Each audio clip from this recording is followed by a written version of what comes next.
नमस्कार दोस्तों, आपका स्वागत है। वास्तु शास्त्र के अनुसार कुछ पक्षी ऐसे होते हैं जो आपके घर में आ जाने पर आपके परिवार को पूरी तरह से बर्बाद कर सकते हैं।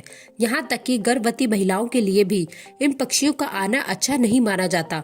ये कुछ पक्षी गलती से भी आपके घर में नहीं आने चाहिए, नहीं तो आपके घर का अंजाम बुरा हो सकता है। ऐसा माना जाता है कि इन पक्षियों का आपके घर में होना बहुत ही अशुभ फलदायक होता है। वास्तु शास्त्र के अनुसार कुछ पक्षी ऐसे होते हैं जो घर में आने से घर में पैसों का खर्च अचानक से बढ़ जाता है, यानी कि ये घर के खर्च के सूचक होते हैं।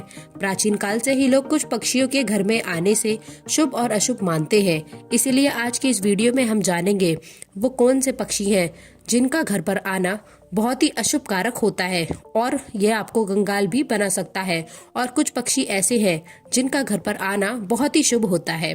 तो चलिए जान लेते हैं उन पक्षियों के बारे में। सबसे पहले जानेंगे ऐसे पक्षियों के बारे में जिनका घर पर आना अशुभ होता है। उसके बाद जानेंगे वो कौन सा पक्षी है जिसका घर पर आना बहुत ही अशुभ माना जाता है। पहला पक्षी है कबूतर। शास्त्रों के अनुसार ऐसा माना गया है कि यदि आपके घर में कबूतर ने घोंसला बनाया है तो ये बहुत ही अशुभ संकेत माना जाता है। ऐसा माना जाता है कि जिस स्थान पर कबूतर वास करते हैं उस स्थान पर अलक्ष्मी का वास होता है, और ऐसे स्थान पर लक्ष्मी वास नहीं करती। कबूतरों के आने से घर में गंदगी फैलती है और नकारात्मक शक्ति भी बढ़ने लगती है, जिससे घर में पैसे की तंगी महसूस होने लगती है और धीरे धीरे सारा धन भी खर्च हो जाता है। इसीलिए घर में या घर के आसपास कबूतर का घोंसला नहीं होना चाहिए। दूसरा है चमगादड़।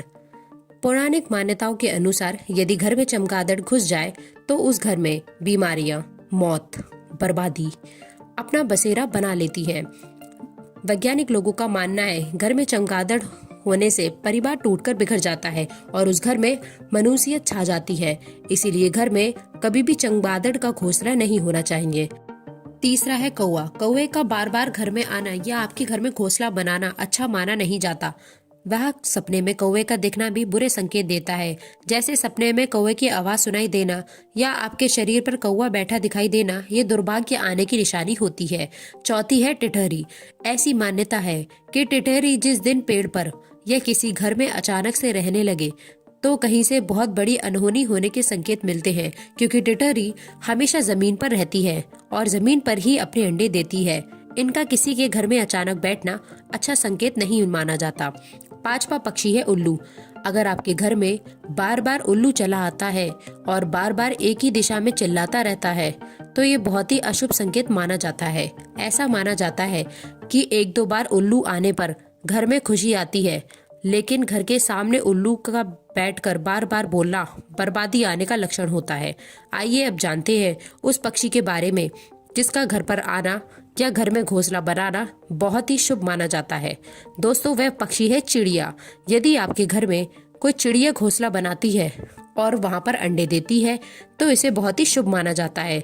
इससे आपकी संपत्ति में और भी अधिक वृद्धि हो सकती है और आपके जीवन में चल रही परेशानियों का जल्द ही अंत हो सकता है।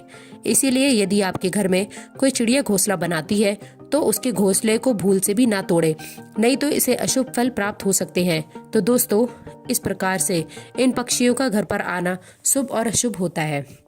उम्मीद है ये जानकारी आपको अच्छी लगी होगी। वीडियो पसंद आई हो तो लाइक करें, चैनल को सब्सक्राइब करें।